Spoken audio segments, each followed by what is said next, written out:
Good day mga tinker.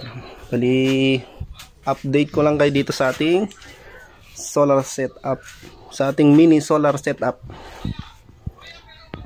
Yan. Bali, meron tayong bagong biling battery, gel type lead acid battery. Yan. Bali, 12 volt 100 AH.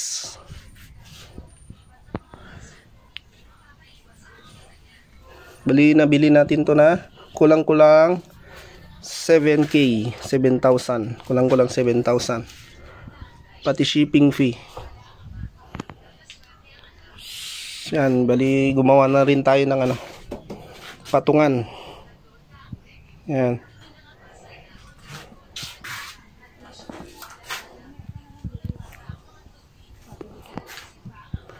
Bali itong ating SCC, ito yung kanyang pinaka battery.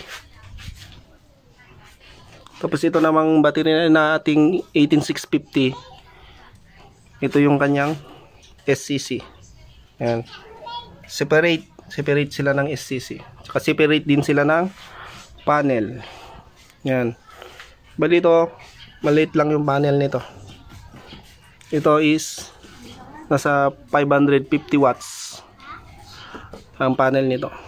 Pero ito pansamantala, yung lang nito, ang panel lang nito yung pang emergency light na ilaw. Yun lang yung ginamit kong panel pansamantala. Hindi pa tayo nakakabili ng panel nito na magcha-charge dito sa ating 18650.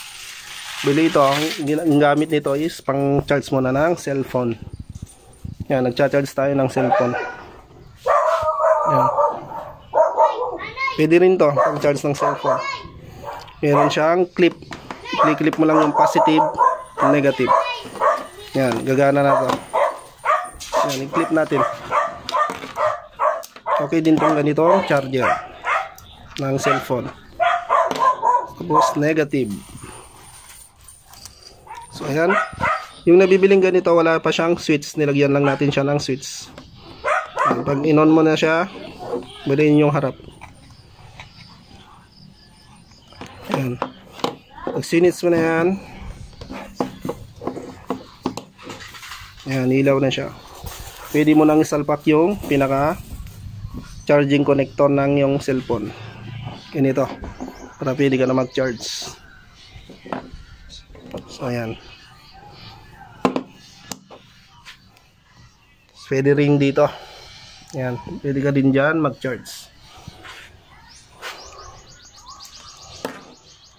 So ito yung ating update sa ating simpleng solar setup. Bali, hinihintay pa natin magkaroon tayo ng inverter. Bali, ang gamit muna natin is puro 12 volts muna. Tulad nito, bali dito lang natin clean muna. Yan, naka-clip siya. Ito is supply to sa electric fan. Yan, electric fan doon. May electric fan doon na 12 volts. Habang wala pa tayong inverter. Yan, wala pa kasi tayong budget para sa inverter.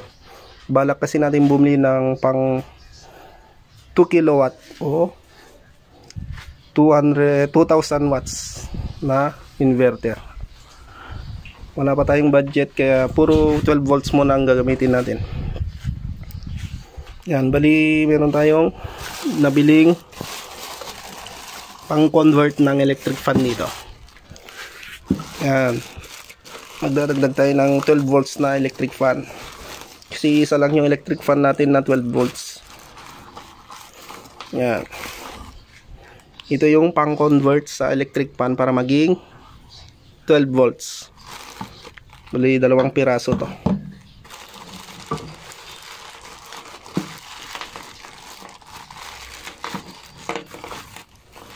So, yan. 2.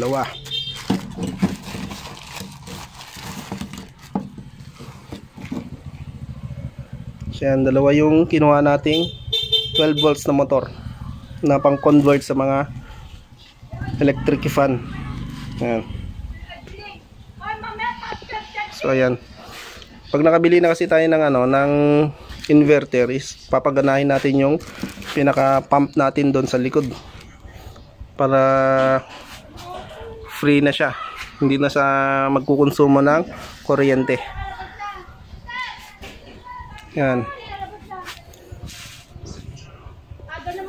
Yan, may bibidyoan to natin kung paano ba i-convert yung electric fan. Yung 220 na electric fan, yung disaksak na electric fan, i-convert natin siya sa battery.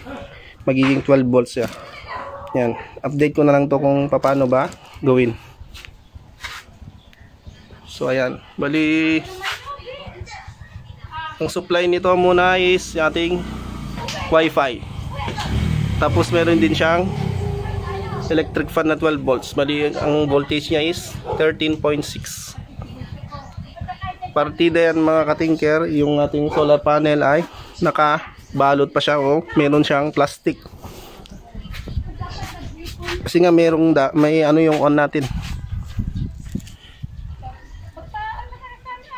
So ayan, meron pa siyang plastic kasi nga merong siyang damage na may crack yung ating solar panel.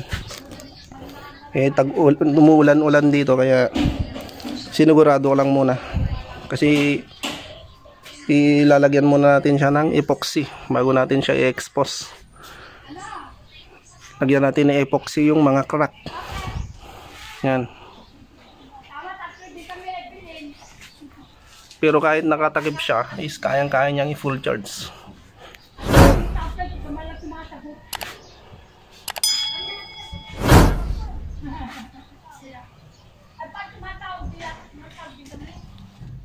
So ayan mga katingker, bali ito yung electric fan na i-convert natin siya sa baterya.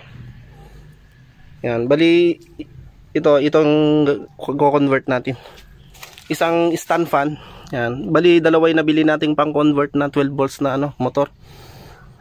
Yan, dalawa yung nabili natin, bali dalawa yung i-convert natin. Bali itong isang stand fan, tsaka yung isang desk fan.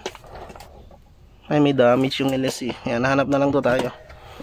Yan, bali ito yung i-convert natin, isang desk fan tsaka isang stand fan.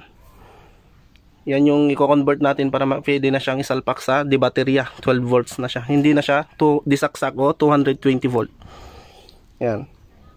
Bali, papakita ko sa next video, ipapakita ko na lang kung paano ba i-convert tong ganitong mga electric fan into 12 volts o baterya na siya. Yan. Napakasimple lang naman yung pinaka-connection nun. Yan.